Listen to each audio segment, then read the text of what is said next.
Hey there, welcome back to another video. This time around, it is my review of Season 5 of The Simpsons. Uh, this is going to be very similar to the South Park video that I did on a random season of that show.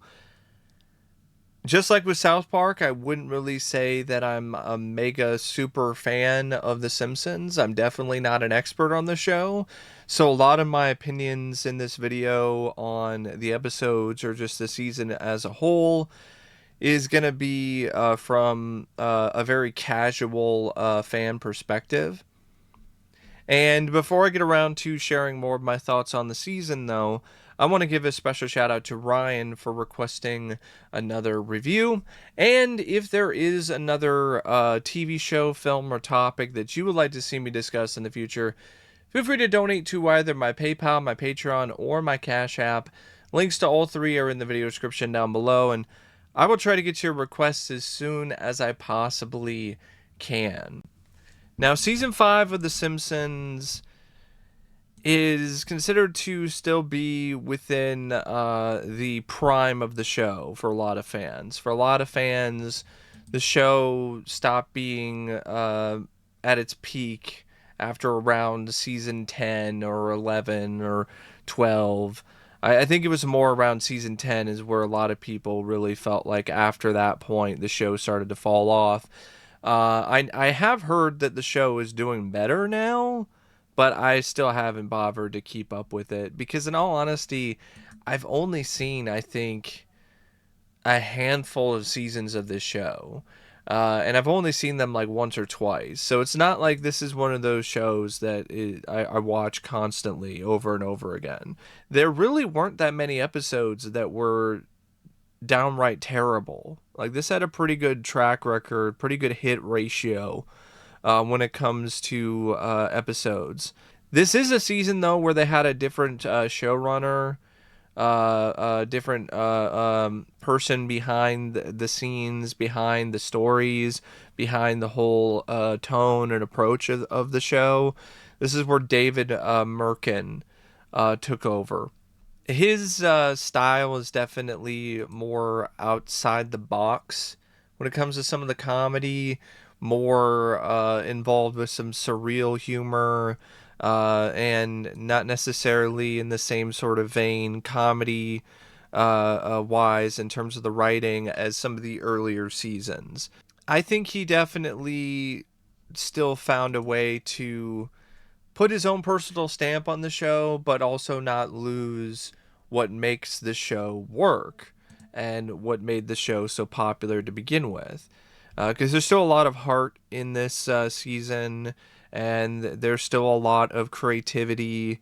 And when it comes to the jokes, the sight gags, the pop culture references, or just the plots in general, and this is, though, a season where you do kind of see a bit of the beginnings of jerk-ass Homer, which that's not necessarily the best thing, but it would definitely get a whole lot worse later on in the show. The main cast is, once again, just magnificent. They all just do amazing work when it comes to the various different characters that they play. You know, Dan Castellaneta, who voices Homer, as well as Barney and Grandpa Simpson and groundskeeper Willie and Krusty and various others. Julie Kavner, who voices Marge and the Bouvier sisters. Nancy Cartwright, who voices Bart, Nelson, Wiggum. Yeardley Smith, who voices Lisa Simpson, Hank Azaria, who voices Wiggum, Chief Wiggum, Nancy Cartwright voices Ralph. And you've got Apu, which honestly, I get some people's perspective on why they didn't like Apu because, to be honest, some ignorant dumbasses decided to use Apu as an insult towards Indian people, and use the line, thank you, come again, in a derogatory way.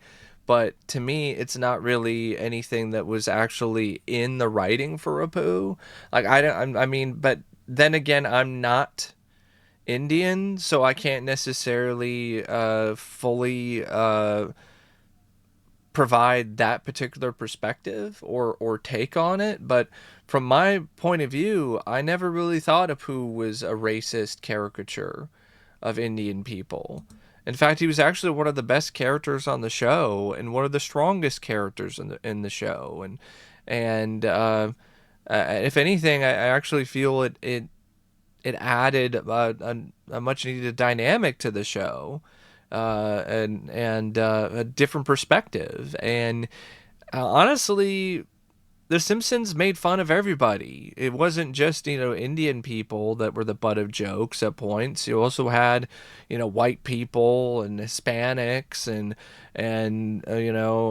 the French and, Scottish people, with groundskeeper Willie. So I never really understood the problem with Apu. And this is a good showcase for Apu in this season. There's a episode that pretty much has him as the star, and he really carries it. So I think Apu essentially being written off the show because of controversy is really really too bad.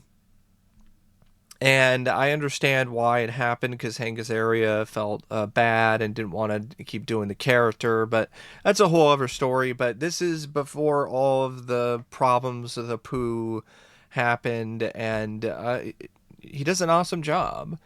And Harry Shearer, he's also really solid as usual as Skinner and Flanders and the various other characters that he plays.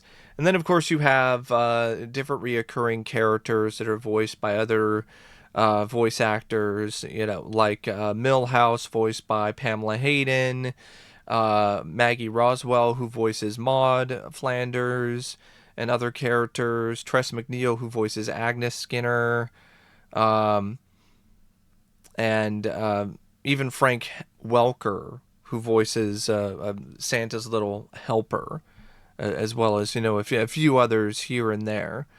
Um, and then of course you have the guest stars, and like a lot of seasons of The Simpsons, it features a pretty big cast of guest stars, some pretty big stars in general. Of course, the late great Phil Hartman is back as Troy McClure and Lionel Hutz. George Harrison is himself in the first episode of the season, Homer's Barbershop Quartet, so as well as David Crosby. Kelsey Grammer returns as the voice of Sideshow Bob and Cape Fear. Um, you have James Brown, who's himself in the Bart's Inner Child episode. Ernest Borgnine plays himself in Boy Scouts in the Hood, and one of my favorite little cameos in the season. Albert Brooks is Brad Goodman, the self-help guy in Bart's Inner Child. Michelle Pfeiffer is Mindy in The Last Temptation of Homer. And I would probably say, other than Ernest Borgnine and James Woods and Kathleen Turner, she was definitely one of the biggest bright spots when it comes to guest spots on the show for this season. Sam Neill played Malloy in Homer the Vigilante. He's essentially the villain of that episode, which is kind of fun to see. Robert Goulet played himself in the gambling episode. But yeah, James Woods as himself in Homer and Apu was great, hilarious. And Kathleen Turner was terrific as Stacy Lovell in Lisa versus Malibu Stacy. And of course, you got Buzz Aldrin, who plays himself in Deep Space Homer, as well as James Taylor. So, yeah, great group of guest stars for this particular season. The first episode of season 5 is Homer's Barbershop Quartet. This one's directed by Mark Kirkland and written by Jeff Martin. And this was a really strong start to the season. It starts off with, in my opinion, some of the funniest sight gags in this season, where Homer and the Simpsons family, they go to a flea market, an outdoor flea market, and Homer's just looking through this box, and it has like every single like incredibly priceless or incredibly expensive uh, item in it that you can think of, like an item that, like, if Homer sold it, he'd be a millionaire, and if he took all the stuff for cheap, he would be an absolute money magnet. And he just turns it all down. The he just calls it junk. Like the first issue of Action Comics, with the first appearance of Superman, all that kind of stuff. And I thought that was really funny. And it's so Homer. And then the rest of the episode is really sweet and heartfelt, and it was fun to see Homer in a different sort of light here, where Homer is recounting his time with this barbershop quartet called the B Sharps, which also included Principal Skinner, Apu, and Chief Wiggum, who was then later replaced with Barney, and they became a one-hit wonder with their song Baby on board, and they even won a Grammy. And as somebody who's been in a cappella choir, that was definitely an episode that really it really spoke to me, because I'm like, man, I could totally relate to that, because I actually did some barbershop stuff with different, people in the choir in the past. And so it was definitely something that was fun to see when it comes to like a Simpsons approach to it. And I thought it was a clever episode in terms of the writing, and it just had a really big beating heart to it, and that just went a long way.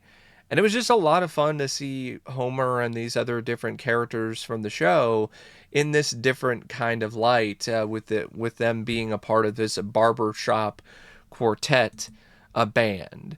And it really showed how different their dynamics can be, and also how multifaceted a lot of these characters can be. That they're not necessarily as one note as you might think, which is a big part of why I think a lot of people like The Simpsons, is because these characters, they can be molded, and you can use them for a whole different multitude of genres or approaches to a story. You don't have to be severely limited all the time in terms of the kind of stories you want to tell. And even if it is, Homer or Barney, you could throw in something about them that you didn't necessarily know, some hidden talent, so to speak.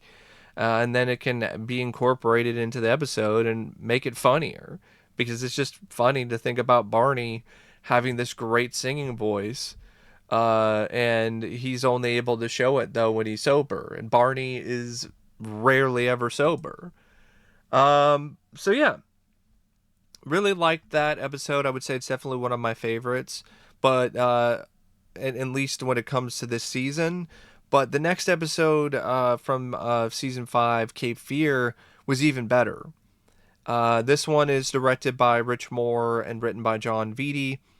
And if I'm not saying a whole lot about the direction for the episodes, because I mean they all pretty much look the same. There's some differences here and there in terms of what a director wants for a given episode, but a lot of the time they just kind of run together in terms of the style, probably because the showrunner was involved, and so was other people with the show who were like, this is how you're going to direct this episode. You're not going to go too crazy with it. But a lot of it really depends on the genre or the kind of episode that it is. If it's more, fantasy orientated, if it's more sci-fi or horror, or it's not as grounded in the typical sort of sitcom shenanigans that the characters are involved in, then the direction can be a little bit more ambitious. And I definitely feel Cape Fear is definitely one of those episodes.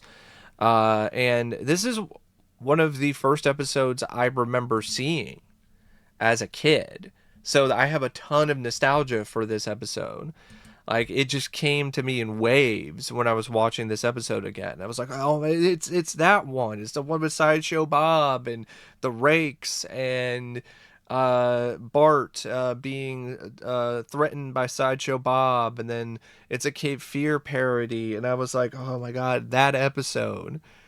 It was just as great, if not even better, watching it all these years later as an adult, because I was able to get a lot of the references, a lot of the jokes, a lot of the other things that kind of went over my head when I was a kid.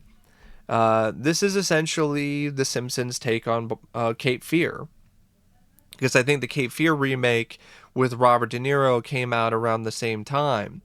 And, Bart, he starts receiving threatening letters in the mail, and they're sent to him by Sideshow Bob.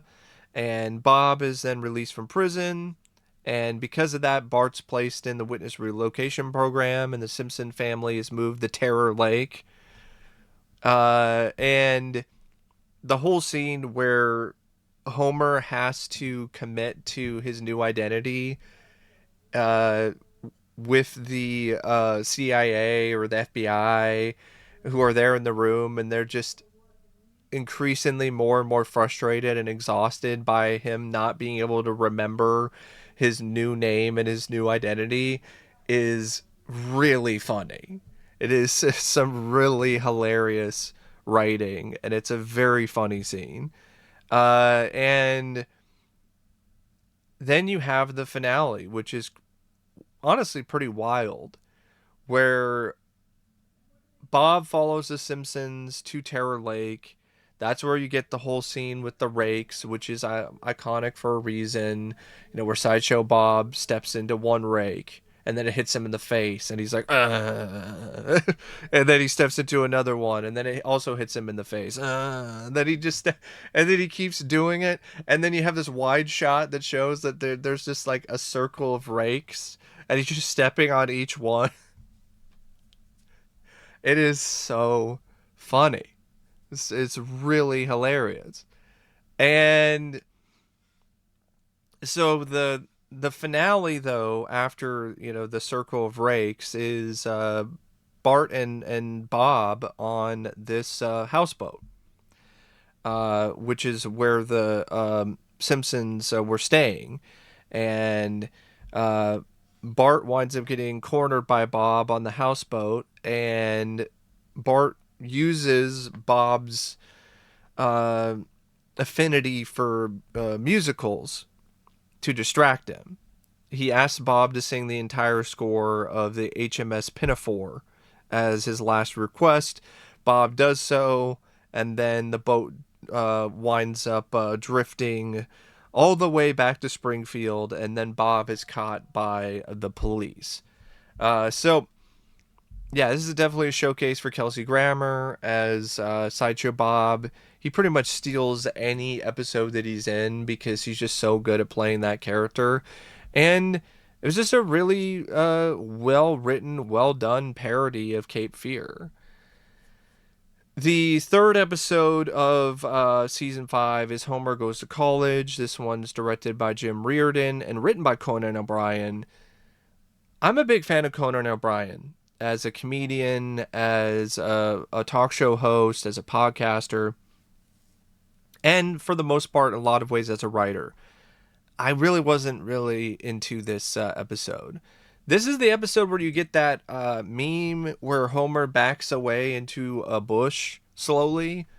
I think that's from this episode, and then you also have the one where he yells "nerd," and it's supposed to be like a huge insult, but then it gets turned back on him.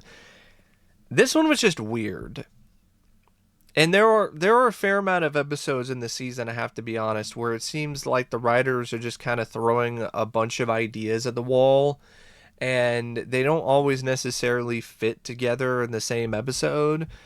For instance, it starts out with Homer failing a test at the nuclear power plant, and he actually gets exposed to radiation, and it seems like he almost becomes Radioactive Man for a second, or like a version of the Hulk, and then it never really does anything with that ever again for the rest of the episode.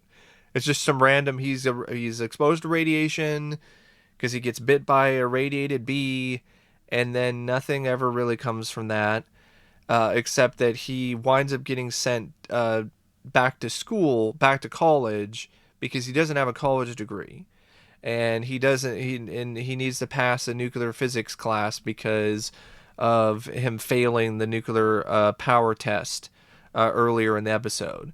And so then it becomes pretty much just a knockoff of frat movies. Like, it's trying to be a parody, a self-aware parody of frat films, but I don't think it really works as well. This was just a very average episode to me.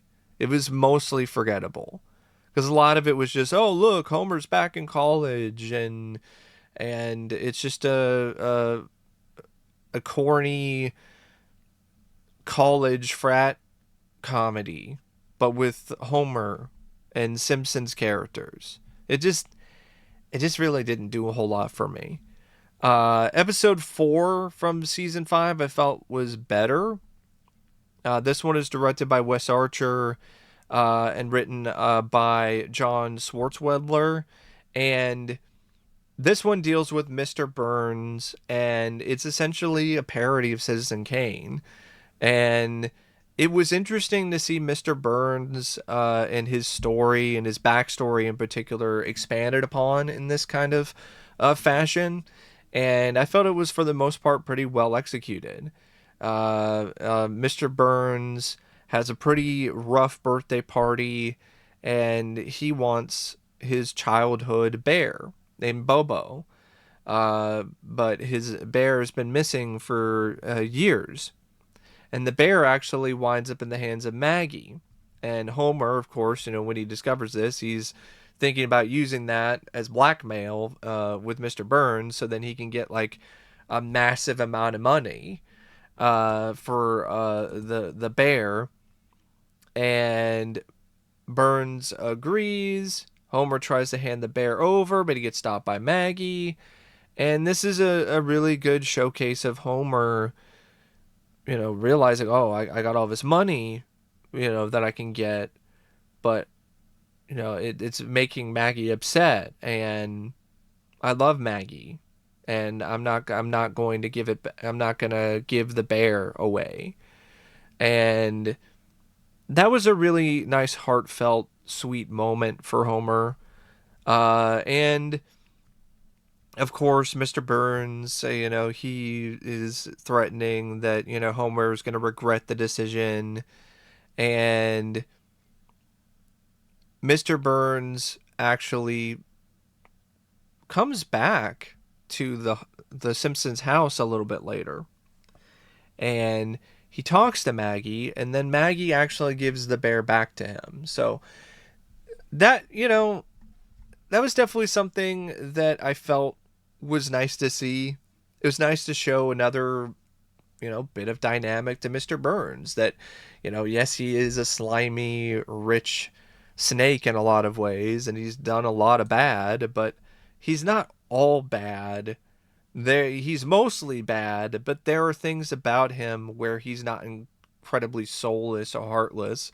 And, Maggie can see that and then, rewards him, for, actually being vulnerable by giving him his bear back. So, yeah, I felt it was definitely one of the more heartfelt uh, uh, episodes of the season, and I felt it had some great storytelling. And I wouldn't say that it was the funniest, but to me, The Simpsons, in a lot of ways, is a sitcom, and not every episode is going to be a laugh riot.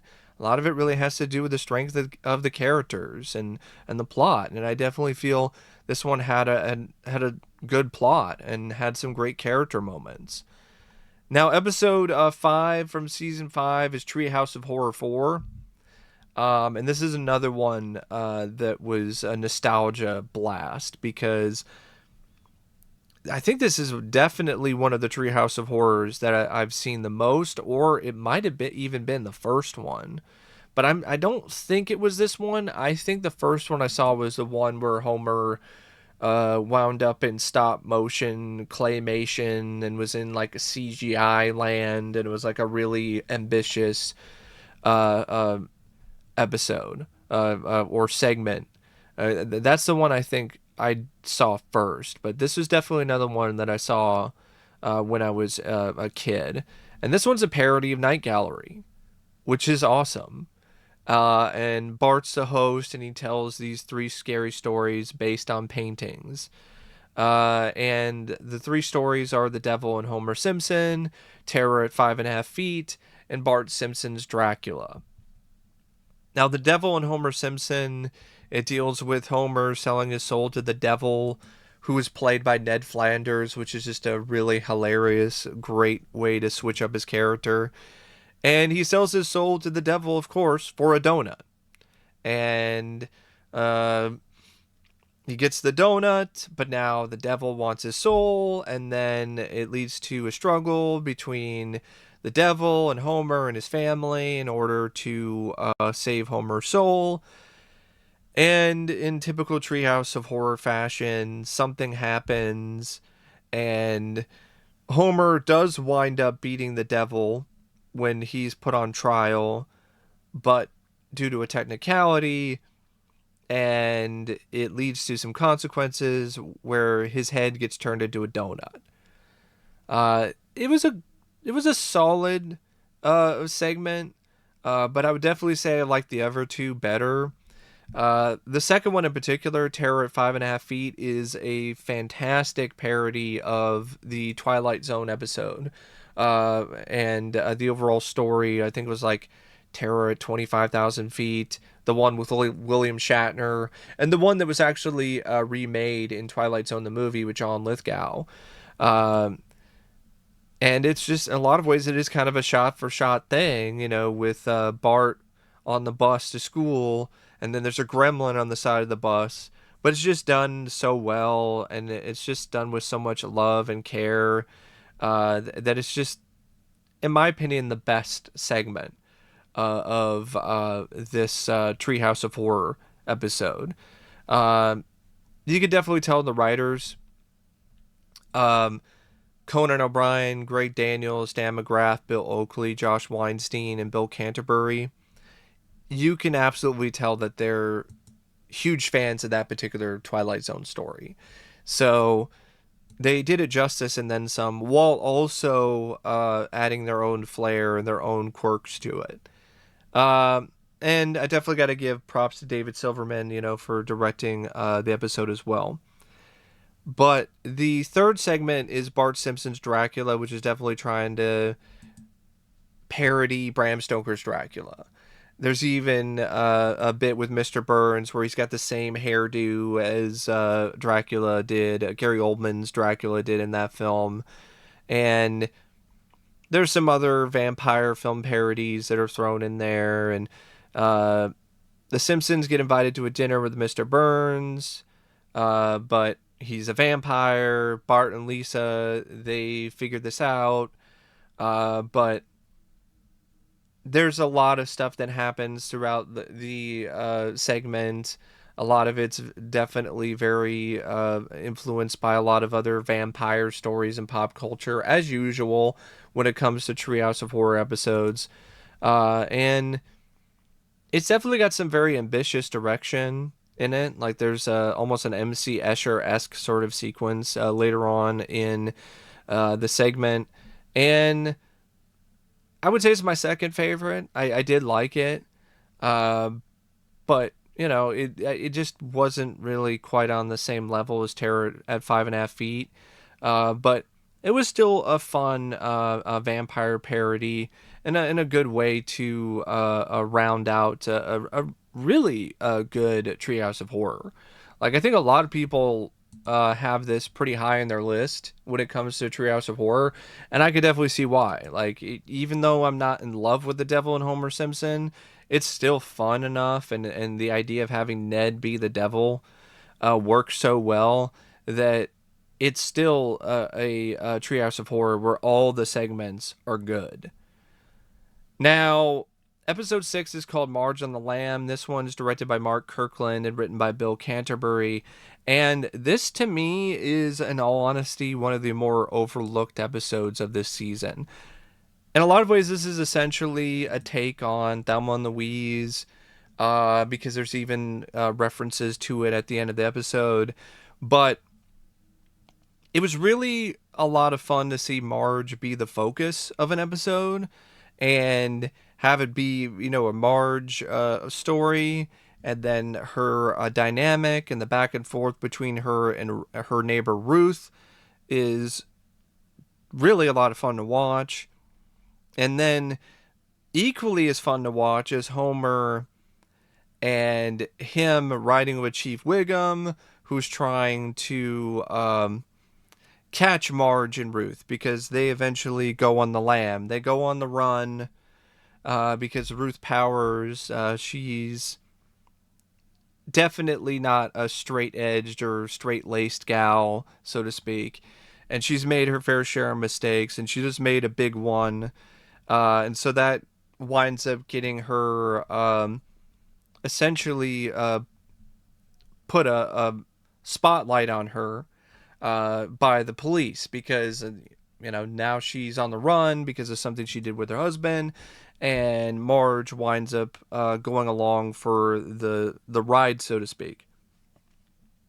And Marge, she has a lot of conflicting sort of emotions because she really likes the time that she's spending with Ruth, because Homer doesn't really want to do a lot of the things that she wants to do. So she really liked the fact that she had not only had company, but she had somebody who shared a lot of the same interests as her. So, they went to a lot of the same sort of concerts or did a lot of the same sort of stuff together. And, Homer, he's trying to do his thing by himself, but it's just not working out. And he really needs Marge. And, of course, Marge not being there is causing a lot of problems with the kids because Lionel Hutz is a terrible babysitter. And it all ultimately culminates in a clever parody of Thelma and Louise. And then some pretty cheeky, fun mug shots during the end credits as well. Really, it's just a well written episode, and it's also really funny too. Like the stuff with Lionel Hutz as the babysitter is fun, and the witty repertoire. There's the back and forth between Ruth or Marge or Homer and Chief Wiggum. It definitely provides some really big laughs. So yeah, I really like this episode. Episode 7 is called Bart's Inner Child. This one is directed by Bob Anderson and written by George Meyer.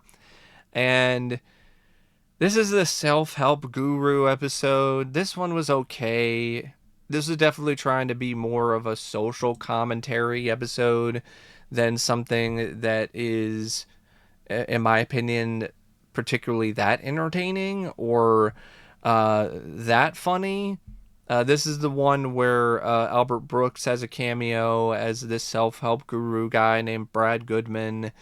And it was kind of interesting to see Bart and his attitude being used as an example of how people should behave, making him like a self-help I'm trying to think of the right word, like a mascot, making him a mascot for self-help gurus, and then it causing the entire town of Springfield to act like him. So then it changes the way that Bart feels and the way that Bart acts, and makes him question what he's doing. When it comes to all the troublemaking behavior that he does. But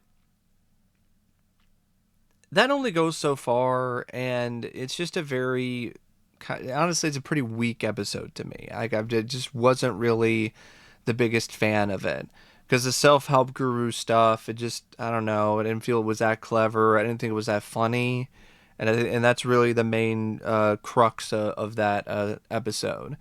Episode 8's a lot better though, and it's one of my favorites from this season, and it's called Boy Scouts in the Hood. And this one was directed by Jeffrey Lynch and written by Dan McGrath. And this one deals with Bart and Milhouse, who wind up finding a $20 bill, and then they buy an all syrup squishy, and they essentially get a sugar rush, as if they did some drugs, really. And they wake up the next day, and they're just completely out of it. And this was this was this is definitely a lot of fun in terms of like seeing the animation and seeing how the animators really had fun with the whole idea of Bart and Milhouse on a sugar high and how it affects the way that they see the world. And Bart then discovers that he joined a Boy Scout troop called the Junior Campers while he was on the sugar high. And initially, he's like, this is lame. It's a Boy Scouts. But then he actually starts to enjoy it. And Homer, of course, has to come in and kind of screw things up in typical Homer fashion. Because Homer agrees to participate in this river rafting trip for the Boy Scouts in a boat with Ned and Rod Flanders. But of course, Homer, because he's a dumbass, he loses the map. The gets lost in the ocean, and they're stuck out at sea. And they actually wind up discovering an offshore oil rig with a Krusty Burger, which I found to be really funny. Like that is just random and just completely out there, but it's the kind of random and unexpected comedy that the show is known for, and it really worked here. And at the end of the episode, the rest of the campers, including Ernest Borgnine, they get attacked by some unknown monster at a campsite. There's a lot of fun with that. And that's actually something that's kind of sprinkled in throughout the episode. Ernest Borgnine, who was originally going to be, I guess, the person who was going to be on the rafting trip instead of Homer. But Homer decided to step in and do it. And so now Ernest Borgnine is just stuck with these other kids, and he has to deal with this other sort of threat. And it's almost like it definitely has some Friday the 13th vibes, because there's even some music there that's definitely trying to evoke Friday the 13th. So that was definitely one of the best episodes. I really liked that one. Episode 9 is The Last Temptation of Homer. This was a good one too. This one was directed by Carlos Beza and written by Frank Mula. And this is an episode that really deals with Homer and him trying to fend off potential adultery. Because Mr. Burns hires a female worker because he's getting a lot of crap for not having an equal, workplace. So he hires a female worker named Mindy, and Homer immediately starts to crush on her because she likes donuts and she likes a lot of the things he does. She even acts similar to the way he does, and so he finds it very attractive. And both Mindy and Homer definitely are sending signals, and they actually wind up getting sent on a business trip together, outside of Springfield, and they even stay in a hotel room together. And this one,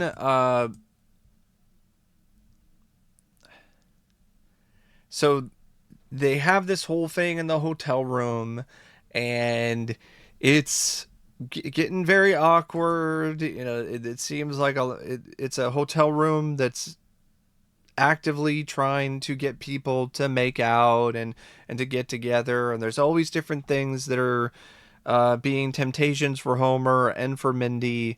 And eventually, Homer resists, and it just shows the strength of Homer's relationship with Marge. And it's another example of this season and just this show doing a great job in terms of showing the heart that these characters have and showing that Homer can actually have some moments where he can hold back, where he can limit himself and he doesn't just give in to whatever temptation comes right in front of him. So, and I definitely feel that the overall chemistry between Mindy and Homer was sweet too. Like almost to the point where if this was a different world and he never met Marge, they would be a great couple together. But that it just wasn't meant to be. And this is the episode though where Bart becomes a nerd and all this other stuff. I got it mixed up with one of the earlier episodes. That's why you might have seen like a bit of an awkward edit. Um, I thought this subplot was in the college episode. That would have made a lot more sense if it was, but it's in here for some reason, and it sticks out like a sore thumb. That's like the only part of this episode that I don't like is the whole Bart becomes a nerd randomly part of the episode. And definitely got to give a shout out once again to Michelle Pfeiffer because she was just so amazing in that episode. Episode 10 is Springfield, or How I Learned to Stop Worrying and Love Legalized Gambling. This one's directed by Wes Archer and written by Bill Oakley and Josh Weinstein. And this was another good one. Definitely one that was trying to be a little bit more of a social commentary one again. But I thought it was funnier than some of the other episodes that tried to do that. And it was also refreshing to see Marge be the one that's making a mistake and not just, oh, I'm going to go with my gal pal who robbed her ex type sort of thing. But here she actually winds up neglecting her family and becoming addicted to gambling, to slots. So it was definitely, in my opinion, something that was really interesting to see when it comes to that kind of drama. And it was written very effectively. And it really showcases Homer and how he has to try to find a way to still make things work with the family. And also, snap Marge out of this gambling haze that she's in. Because Mr. Burns opens up a casino in Springfield because the economy is struggling in Springfield. And Bart decides to open up his own casino because he gets kicked out of Mr. Burns. And that's where you have like a pretty funny cameo by Robert Goulet, who has to go and perform at Bart's casino, which is just his treehouse. And Lisa, she's trying to get her costume done for a school pageant, but Homer, is struggling because it's not his thing, and so then he winds up getting Marge back and gets her out of her funk, and it was definitely a nice change of pace to see Homer be the one that has to get Marge back on track instead of Marge being the one to get Homer back on track, which is what normally happens. So yeah, that was a good episode. Episode 11 is Homer the Vigilante. It's directed by Jim Reardon, written by John Swartzwelder. This is another weak one. Deals with a bunch of robberies. There's a cat burglar who's doing it. And he steals Lisa's saxophone. Homer tries to get it back. Flanders creates a neighborhood watch group, which of course Homer takes charge of and then becomes a vigilante essentially. And it was nice to see Grandpa be involved in a way where he's not just a lazy one-note gag. So he actually helps Homer catch the burglar because it's a fellow senior from the senior facility named Malloy.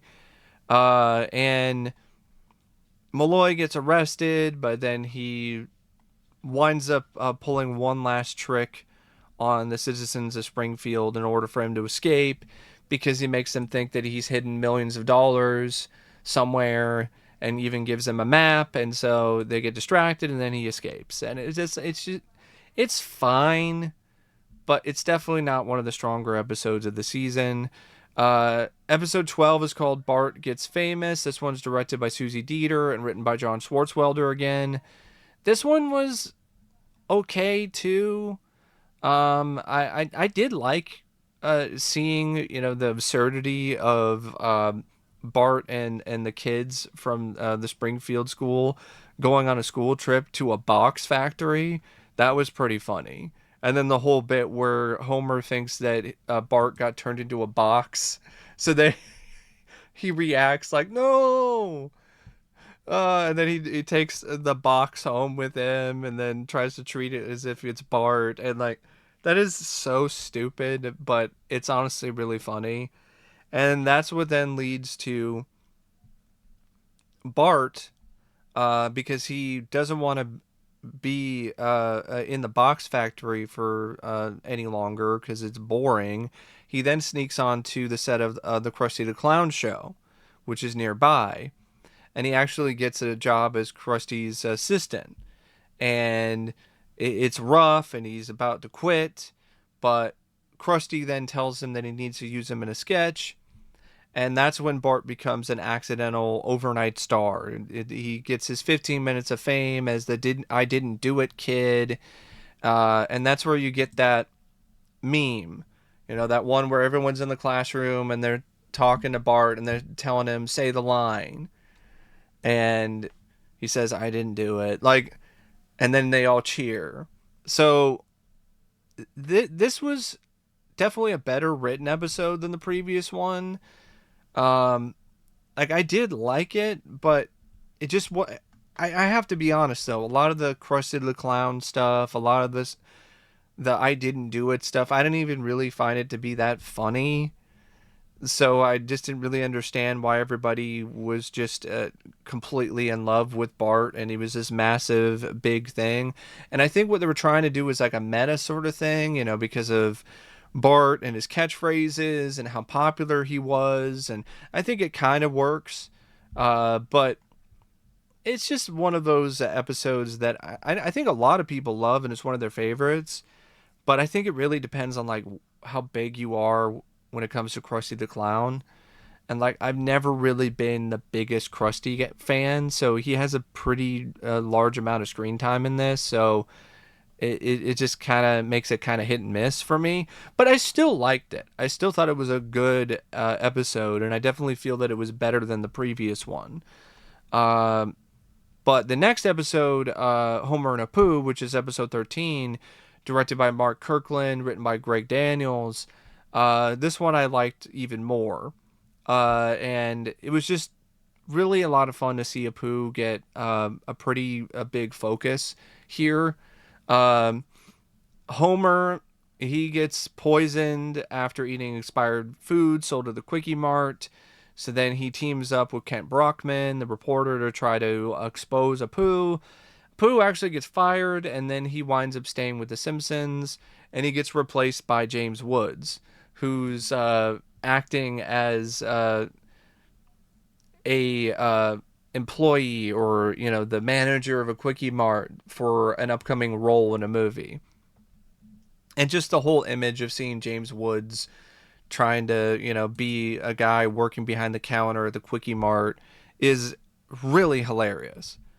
And James Woods just has the perfect deadpan to just make it even funnier. And Homer, he's trying to make up for, what happened with Apu. So he tries to help Apu get his old job back, and they go to India, and they try to talk to the owner of the Quickie Mart, but it doesn't really do anything.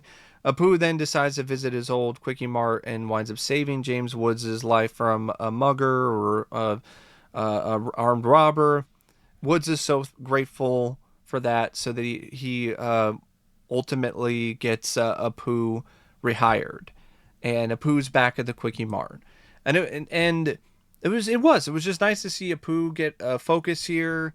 It was nice to see Homer and Apu as a bit of an unlikely sort of odd couple and duo in this.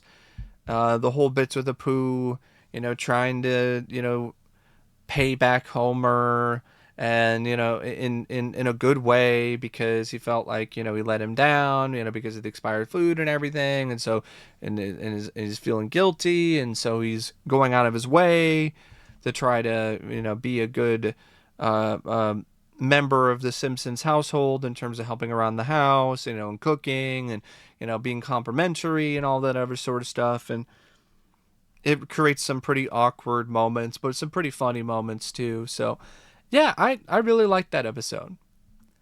Uh, the next episode is another one I really like, and this has always been one of my favorites. This is episode 14, Lisa versus Malibu Stacy. This one's directed by Jeffrey Lynch and written by Bill Oakley and Josh Weinstein. And this is a episode that was pretty topical at the time, but it's even more topical now, in my opinion, because of how a lot of things are with toys for girls, and just with a lot of the stuff involving women, and how there's not taken seriously in a lot of things, and honestly, with the rise of social media, a lot of the commentary about the talking Malibu Stacy doll, and her talking about these very stereotypical sort of expectations for women is still incredibly relevant today, if not even more so, because a lot of the social media platforms, they really push a lot of the same stuff, and now like in even greater numbers. And this was a really great showcase for Lisa, because Lisa is essentially the star of this episode. And Lisa, she has a problem with the phrases that her new talking Malibu Stacy doll is saying. She finds it demeaning to women, because it's really embracing the ditzy stereotype, the bimbo thing. And she tracks down the original creator of the Stacy doll to try to create a more politically correct doll. And Grandpa is also having something going on with him getting old, and he takes a job at the Krusty Burger. That's definitely the weakest part of this episode. Um, and I will say this, it definitely felt like in this season, there were a handful of like subplots in an episode that just weren't really that good and could have been left out entirely. And I definitely felt that that whole thing was part of it. I kind of get how it sort of connects to things, but it's just like, oh, it's Grandpa, an old guy working at a Krusty Burger. Like, it just felt like it was a cheap joke of like, oh, he's old. It's funny because he's old. And Lisa and Stacy, they create Lisa Lionheart, and it gets a lot of positive buzz from the press, but it's a flop, because the new Malibu Stacy executives release a new doll uh, at the same time that just comes with a hat, which I thought that was just such biting satire. And like, this was definitely one of the best episodes from the season when it comes to its satire, when it comes to its social commentary. It's a very smart episode.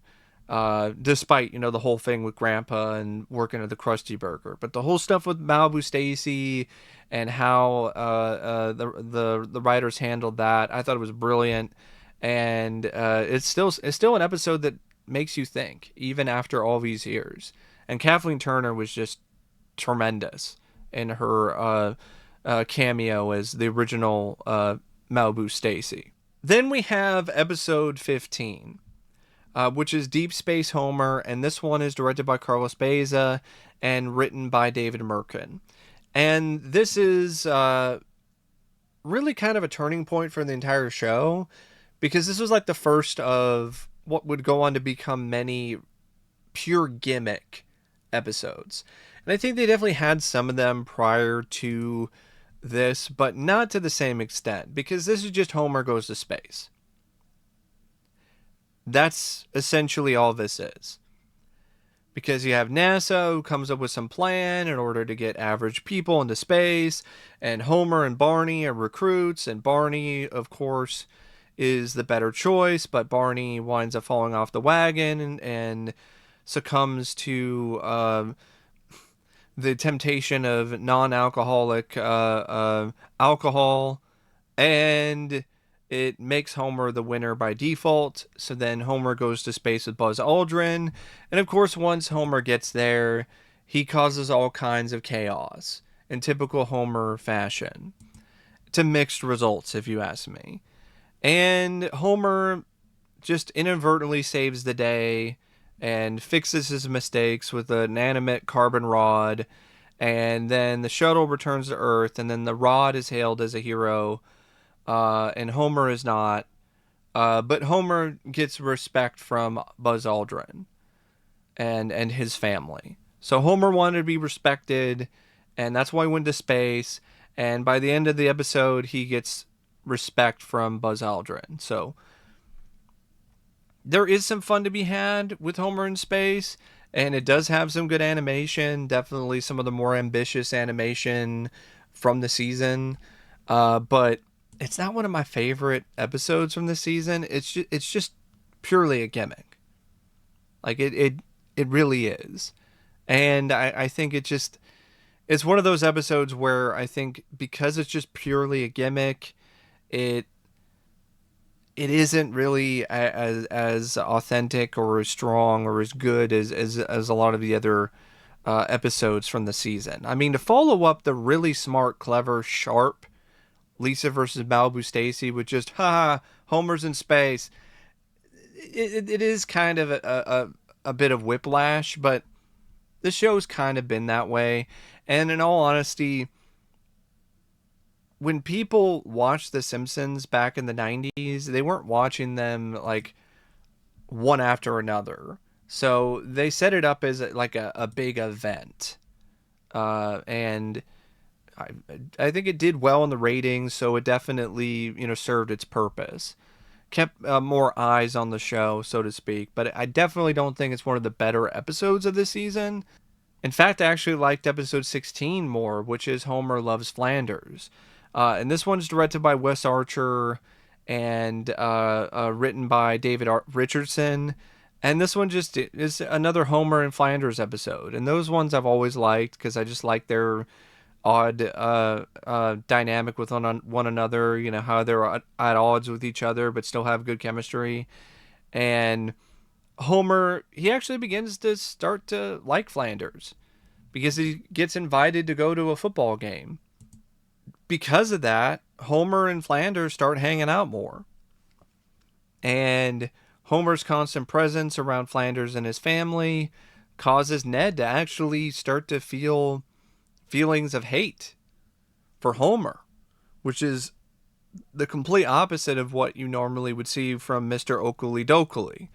And because he snaps one day and he's trying to drive away from Homer and get away from him, he gets arrested. Ned gets arrested and charged with drunk driving, and that causes Flanders to lose respect in the community and in the church.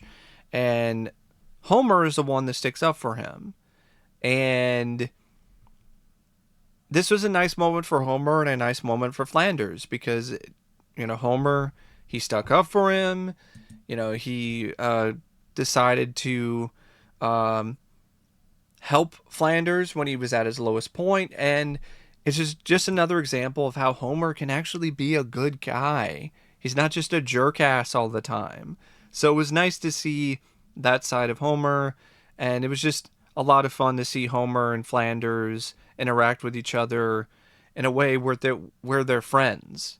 Or, Homer's trying to be buds with him, but Flanders doesn't want anything to do with it. So it definitely leads to some really funny exchanges between the two characters.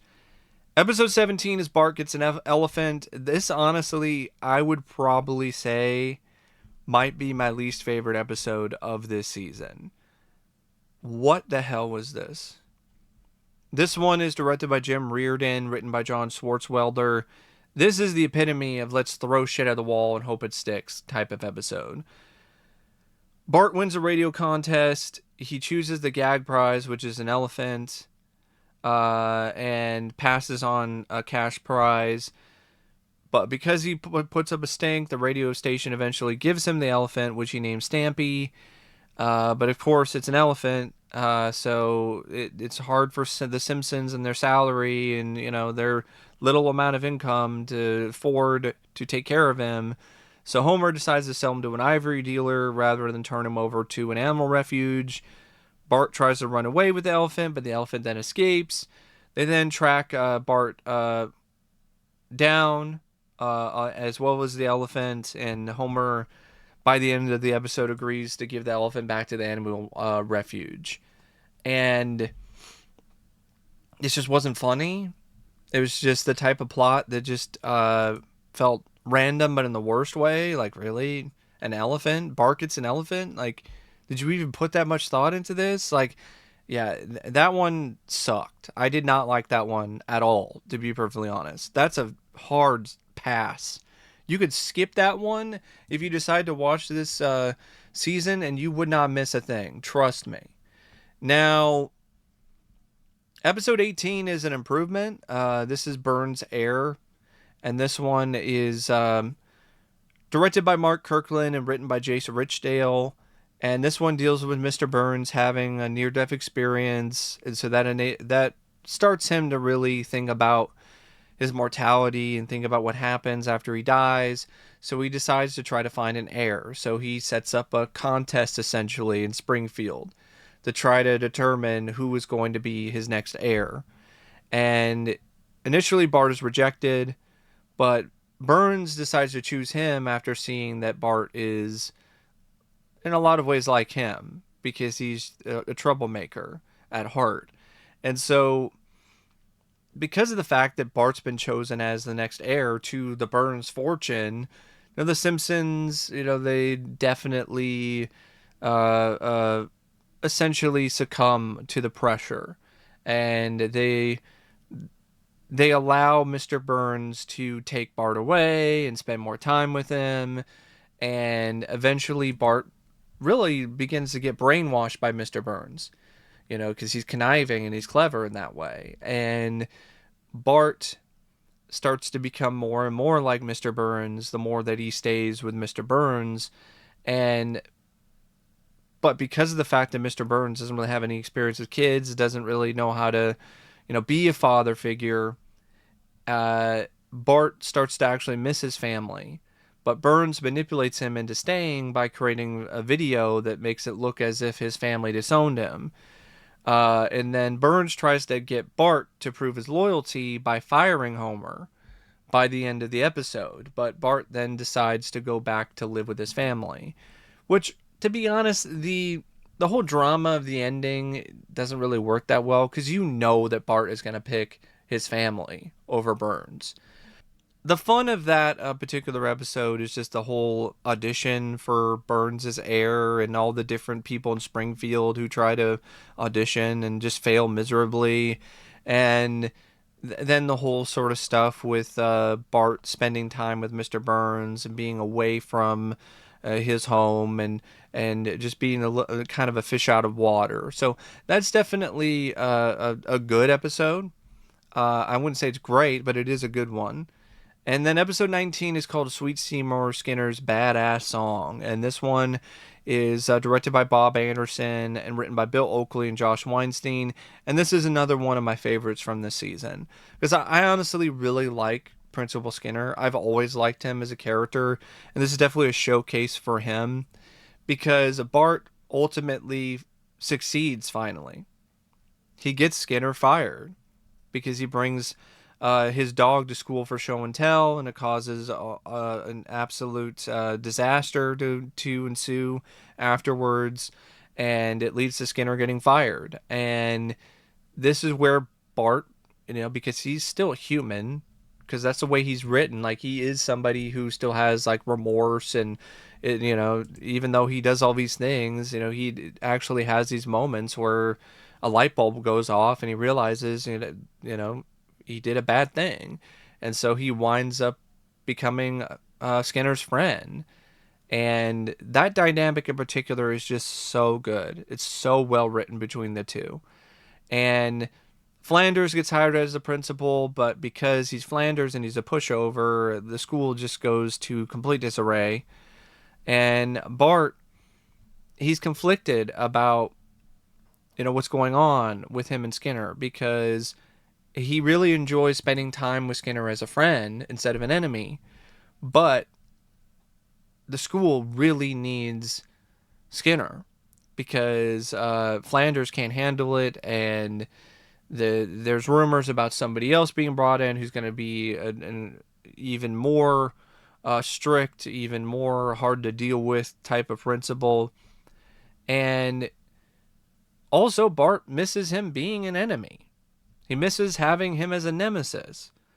And he wants to find a way to get him back, to being the bad guy. But he finds out that he went back to the army. And Bart then goes out of his way to convince Skinner to return to be the principal again. And they come up with a plan to get Flanders fired so that Skinner can get his old job back. And this was the 100th episode of the show. And you could definitely tell that the showrunners, the writers, everybody involved with this, they knew that was a pretty big, important milestone. And they wanted to go above and beyond in terms of the quality of the writing. And that really does show with this episode. It's not just one of my favorites from this season. It's actually one of my favorite episodes that I've seen of the show. Like, I like it that much. Now, episode 20 is The Boy Who Knew Too Much. This one's directed by Jeffrey Lynch and written by John Swartzwelder. And this is essentially a whodunit episode. And it's fine. It's not fantastic, but it's fine. Bart plays hooky from school, and he winds up at the party of Quimby, the mayor's nephew, Freddie Quimby. And Freddie gets accused of a crime. But only Bart knows the truth. But because Bart would have to admit that he was playing hooky from school if he testifies, he's conflicted and he's struggling with telling the truth. Meanwhile, Homer is chosen for jury duty in the same case that's being levied against Freddie Quimby, and, in typical Homer fashion, takes advantage of the free hotel, that he's given for being a part of the jury. It's also definitely trying to be a bit like 12 Angry Men, like a parody of that.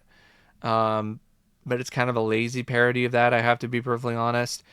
The best part of it is the whodunit stuff, and it's fine, but like I said, it's not fantastic, but it's still good. Episode 21 is Lady Bouvier's Lover. This is another one that's kind of weak to me. This one's directed by Wes Archer, written by Bill Oakley and Josh Weinstein, and this one deals with Grandpa falling in love with Marge's mom, Jacqueline. And they start dating, and then Grandpa winds up essentially getting pushed away by Mr. Burns, of all people. So now Grandpa is trying to compete with Mr. Burns, and then Mr. Burns and Jacqueline are going to get married, and Grandpa crashes the wedding, tries to get Jacqueline back. She decides that she does not want to be married, which is definitely a homage to The Graduate. I mean, there's even a scene that is just aping the end of The Graduate as well. Right down to the ride on the bus, which, that was kind of fun to see, but at the same time, like, it's not a particularly strong episode. Then you have some stuff with Bart stealing Homer's credit card to buy a animation cell from Itchy and Scratchy, but it's just a ripoff, and there's some drama and some, issues that ensue after that. But a lot of the focus is on this love story and this Graduate parody, and it's just there for me. And then episode 22 is Secrets of a Successful Marriage. This one is directed by Carlos Baeza and written by Greg Daniels. And this one deals with Homer and Marge and their relationship going on the rocks.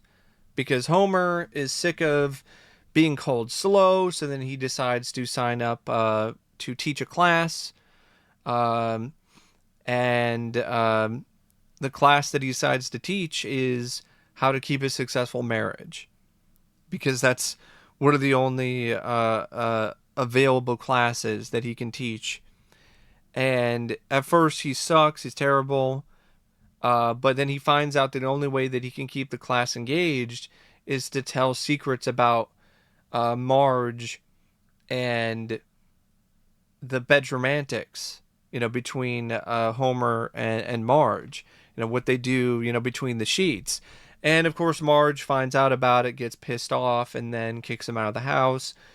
Homer starts living in Bart's treehouse, and then he just becomes so lost without Marge that he's become disheveled. Like he's just even bigger mess than he usually is. And he finds a way to get Marge to take him back by the end of the episode.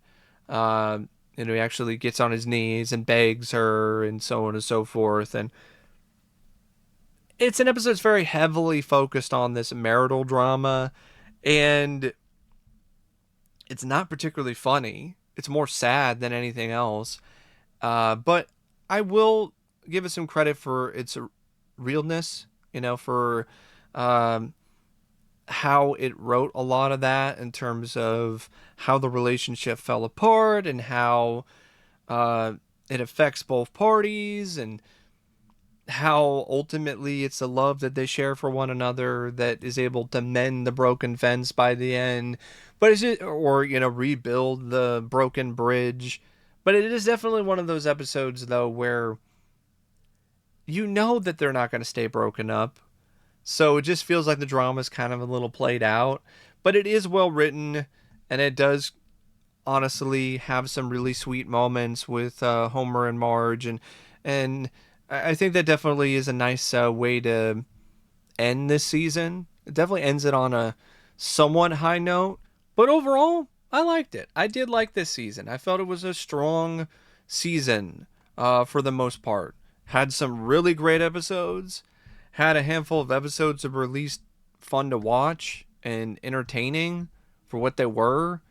And not that many episodes that were outright terrible. There were some that were very mid, kind of forgettable, but there was really only one episode that I didn't like at all. So that's a successful season in my book. But anyway, thank you for watching my long, in-depth thoughts on season 5 of The Simpsons. And as always, I'll see you later. See ya.